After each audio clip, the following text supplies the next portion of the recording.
Welcome to the channel, my beautiful people. I trust that everyone is having a wonderful day today.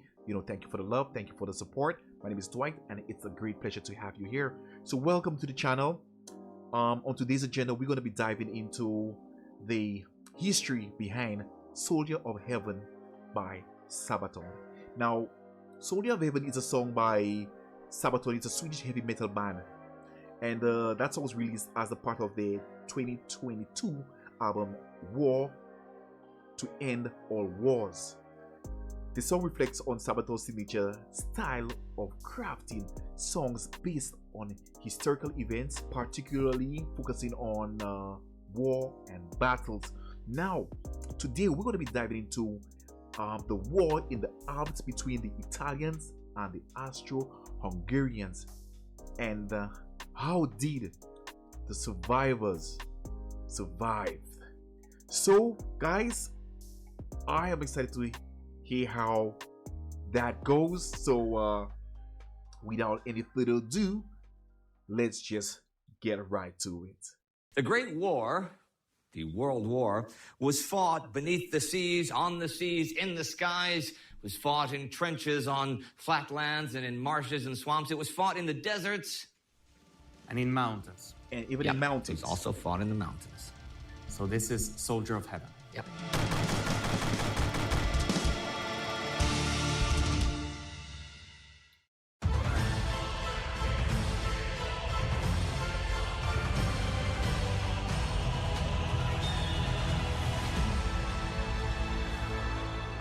Before the modern era, the large mountain ranges of Europe were pretty irrelevant to the grand strategies of military planners. Power lay in controlling the valleys and passes, and no one thought of actually fighting on, or really even setting foot on, the high mountain peaks themselves. It was not until the emergence of clearly defined nation-states and geopolitics in the 19th century that this began to change. Mountain ranges like the Alps, Vosges, and Pyrenees were now good natural barriers that safeguarded the plains of the heartland and were accordingly fortified. Two nations that found themselves at each other's throats over such a mountainous barrier were Italy, whose reunification was completed only in 1871, and the Austro-Hungarian Empire.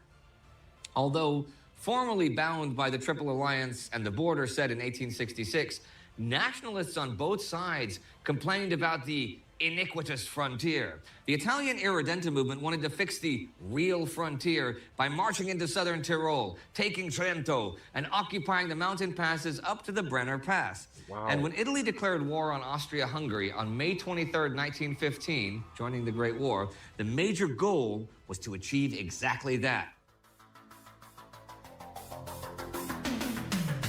I won't be coming home.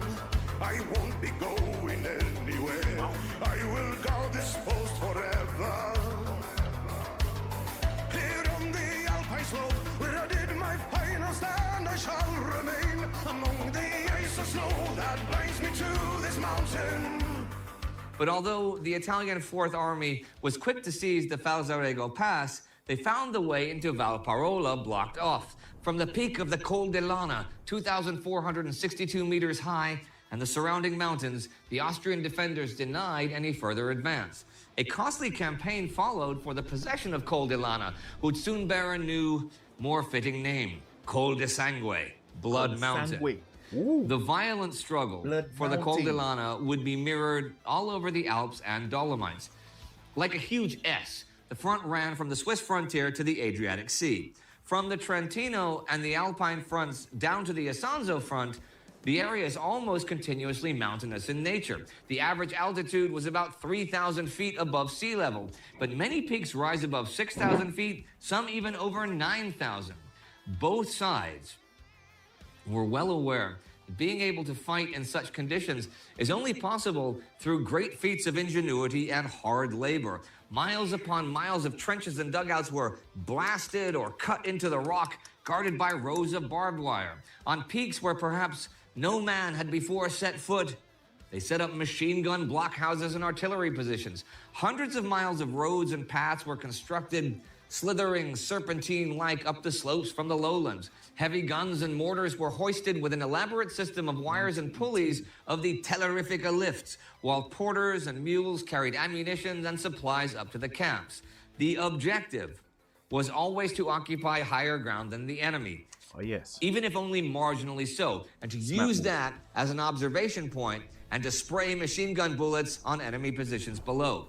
Peaks and cliffs could be held by just a handful of men, while the desperate, enemy exhausted himself struggling and shuffling up the narrow passes. Many mountain sides were just a wilderness of stones that were sharp as knives, tearing even the heaviest of boots. On the Italian side, it fell to the Alpini to attack enemy strongholds. Pretty much exclusively recruited from the Alpine regions, the Alpini were an elite formation, proudly wearing their distinctive feathered headgear. Often clad in white from head to toe, they edged their way down narrow slopes on a single rope or grappled their way up perpendicular cliffs. On the other side were Austria's Kaiserjäger, equally expertly trained in climbing techniques and skiing. Born and raised in the mountainous communities, they were sharpshooters and were skilled in surviving the harsh conditions. That's desperate. The attacking side usually waited for dense cloud cover to fill the valleys, to hide them from the ever-watchful observers among the rocks.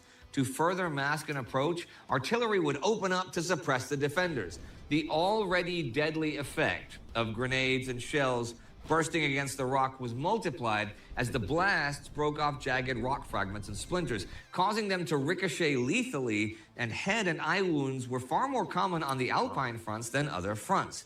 Blast pressure was enough to dislodge whole patrols from mountain paths or throw someone off of a ledge. Most feared of all were the avalanches of snow and rock that could be triggered by explosions and swallow whole battalions of men at once. So while the enemy would take cover from the shelling, assault parties would scale the mountain. Once near the top, there's nowhere to go but forward. Once alerted to their presence, the enemy would try to shoot them down or cut their ropes. With grenades and guns, they aimed at blasting them off the mountainside, and stones dropped from above were as deadly as any bullet. I always dreamed that I would soar high above, where spirits lead the way, the winds will never fade. Living and fighting in positions on the roof of the world. Now, I have already reacted to this song on my music channel, Soldier of Heaven. So if you guys haven't been there as yet, you could go out there and check it out on Metal Airhead Reacts. All right, let's continue watching. Thousands of feet high, demanded a physical and mental fitness unknown to most. Just one slip, one misstep could lead to certain death by plunging into the abyss.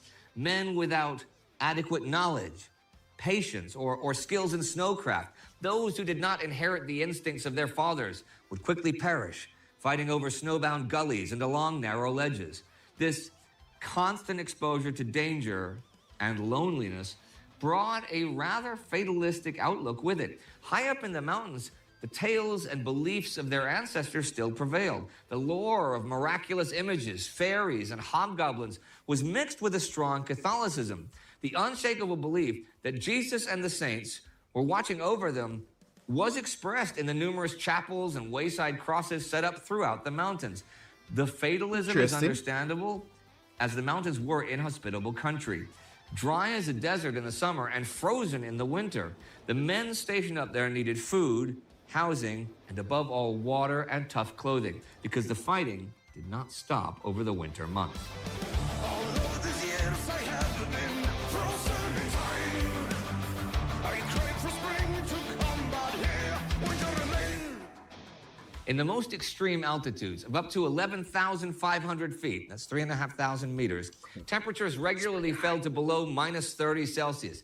Heavy snowfalls and blizzards could come as early as September. Men clad themselves in a wide variety of warm clothing. They wore thick fur hats, duffel coats with cuffs and fur collars, mitts, and strong boots that rose to the knees. Patrols were only possible with skis and snowshoes. Sentries smeared their faces with grease to protect themselves from the stinging blast of the icy winds. In the Carnic Alps, which are mostly covered in snow all year long, places became known as the City of Ice or City of Eternal Snow. Whole camps were set up in icy caverns, and guns were dragged through tunnels cut through the drifts. Soldiers spent days and nights wrapped in shaggy furs and holes not unlike igloos. The highest positions were often cut off from supplies for weeks. I am just there imagining the lengths that these guys had to go through to, to secure the mountains, man, to secure the sport. Wow. Perhaps even months by weather or enemy action. To supply those men with adequate clothing, a whole nation was mobilized. Hundreds of thousands of women toiled daily, sewing undershirts, woolen scarves, cloaks, basically anything that protected against the cold and dampness of the winter winds. To not just survive, but also to work and fight throughout the winter, rations had to be increased to anything between 3,900 and 4,700 calories a day. Food was kept warm, wrapped in paper that was coated in wax or solidified spirit. Small stoves ran day and night on animal fat, and men put heated bricks inside their sleeping bags to preserve body heat. Fighting on the Col di Lana was heavy during the harsh winter of 1915 and 1916. In the autumn, the Italian Fourth Army had gathered 12 infantry and 14 Alpini battalions, but they were still unable to conquer the mountain. On November 8th, they came close, pushing the Austrians off the peaks, but their casualties had been too heavy. A counterattack from the nearby Mount Sif again forced the Italians to surrender possession of Col di Lana. Despite the heavy snowfall, they tried another push in December and successfully occupied new positions, but the peaks still eluded them. Italian pioneer officer Don Gelasio Caetani came up with a plan.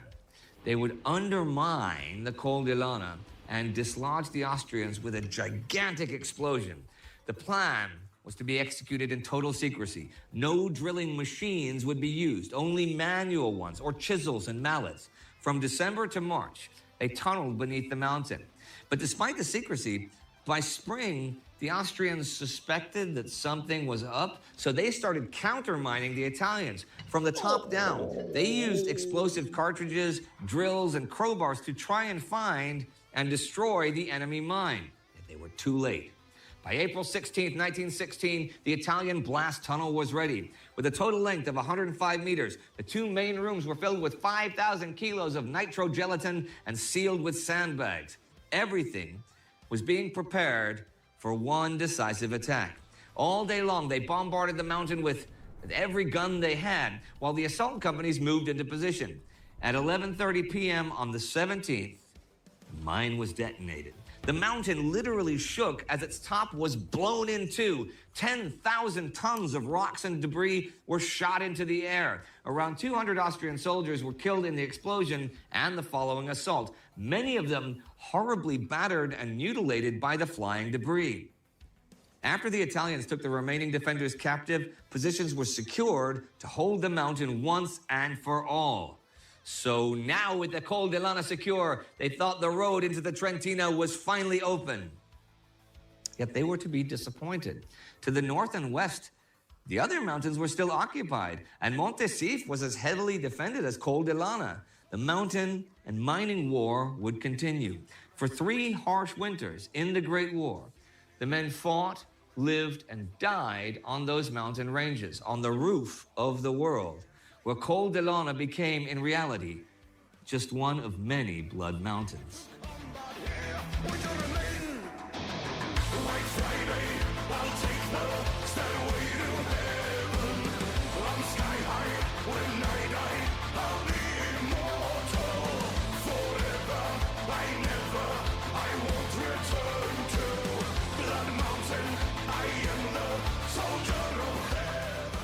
Now, Per, the story of...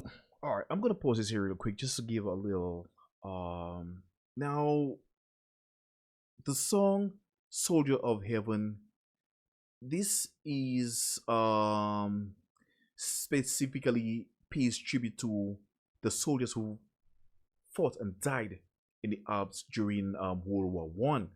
Now, often referred as the White Mountain. Now, I had no, well, the White War. I had no idea what the White War was. Is there? I'm getting to know what the White War is. Now, the White War was a series of battles between Austria, Hungary, and Italy. Wow. And guys, they fought in the Alps region where soldiers had, to endure extreme cold, avalanche and other harsh mountain conditions. Wow. And so many bodies of soldiers who died.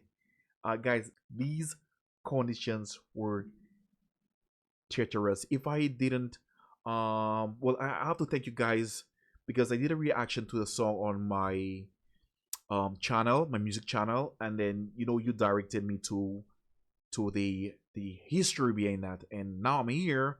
So I thank you so much because I didn't know nothing that was going on in the song. I just love Sabaton, so I just always listen to his music. So and there I have it. So guys, stick around for more. All right, let's continue watching. The soldier, this sort of apocryphal mythical story. How did you know this story? Where did this come from to begin with? All right. Doing the research for writing about WW1, we read about all the places. And we have so many stories, let's say, from the Western Front. Yeah. We have so many personal about people that are famous, that fall under the heroes thing. Sure. So I was trying to find something that was a little bit unusual. Also the song, the musical for this song is quite not the typical Sabaton song, so to say. Whatever is a typical Sabaton song. But anyway, I was searching a little bit outside of the box, trying to find something that was not Western Front, that was not Eastern Front, and not so much about the Balkans. So I wanted to find something that was a different type of battlefield. And there's definitely one different type of battlefield, which is the Alps. Yeah. Because it's completely different in all kinds. You know it more than anybody about how it is to fight in the Alps, right? It's my first time hearing this. We were there on location. Here's some photos, actually. And when I was doing the Great War, we went on location in the Dolomites. This is from 3,000 meters high. That's nearly 10,000 feet. People brought artillery up here, like what I was talking about. They fought up here. They fought a war up here. It's crazy to think that the tons of equipment you brought up, and just out on the snow between takes and stuff, because we were there in September and it was still like freezing and still snowing and stuff because we're that high. Just leaning down, I'm like, and I pick up a fragment of a high explosive shell, an artillery shell from World War I. The ball is they're still just sitting there because people don't go there when it's not the war.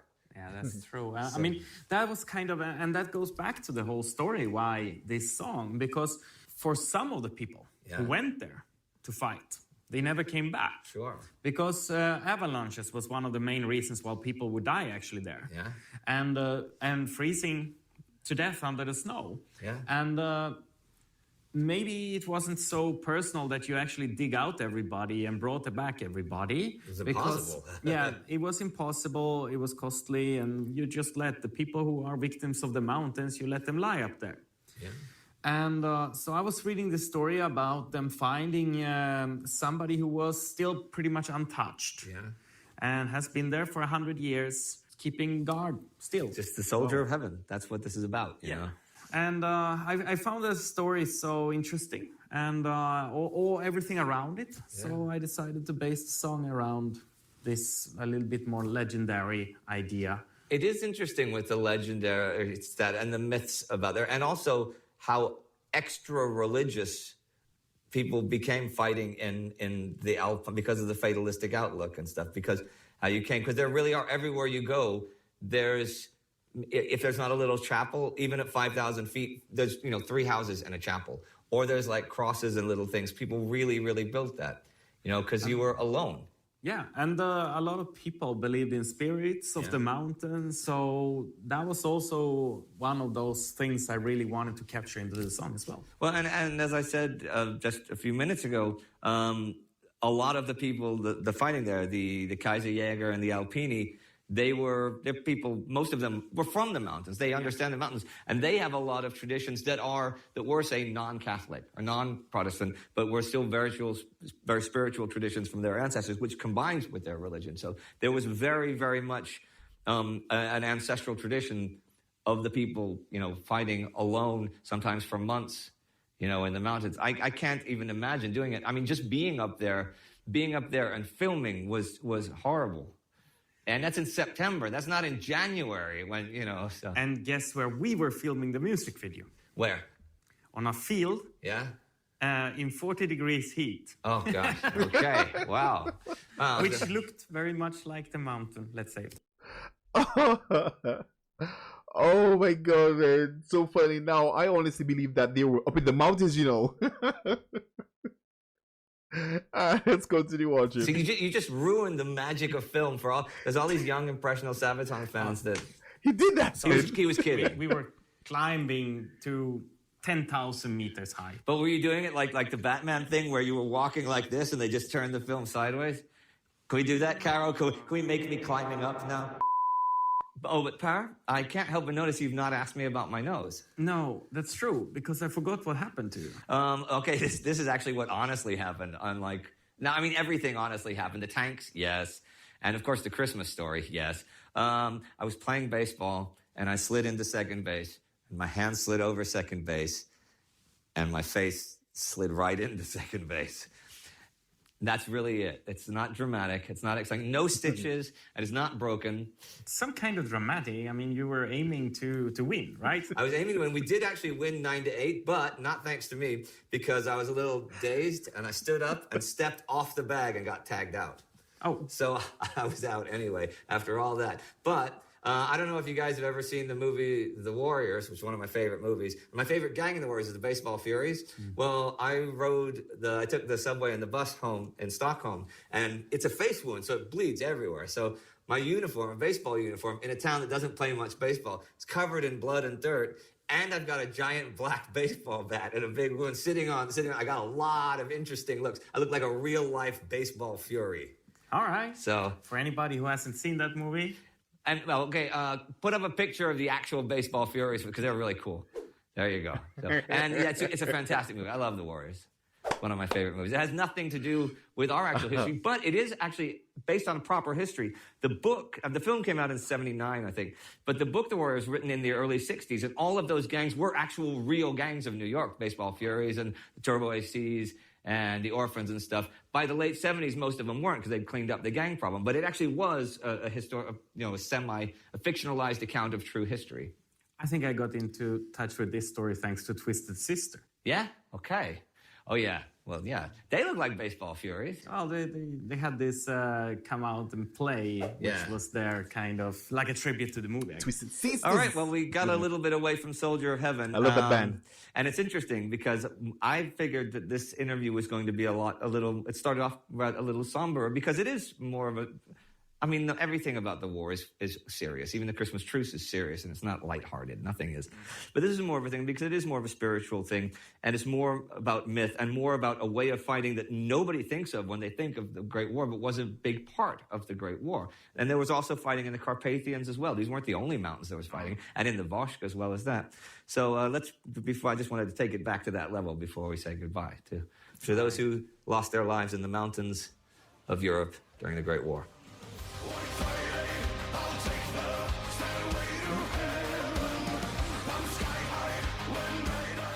So, thanks for watching, and this was all for this week. On the Sabaton History Channel. Thank you.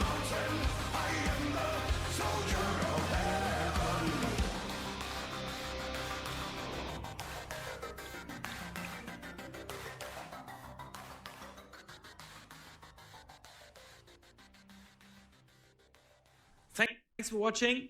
Click that little bell so that you get updates when we release new episodes. And thank you for subscribing. All right, I'm gonna keep this right here.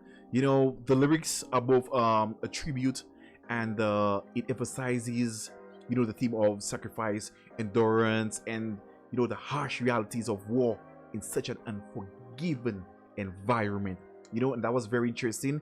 I'm glad I got to, you know, take a look into that one, and I will definitely be looking out for more. All right, so guys, check me out back on the channel, Maguire Family Reacts. I will be doing some more of some histories from Sabaton, so look out for that. All right, so have yourselves a wonderful day. Stay safe out there, and don't forget, share the love. Peace out.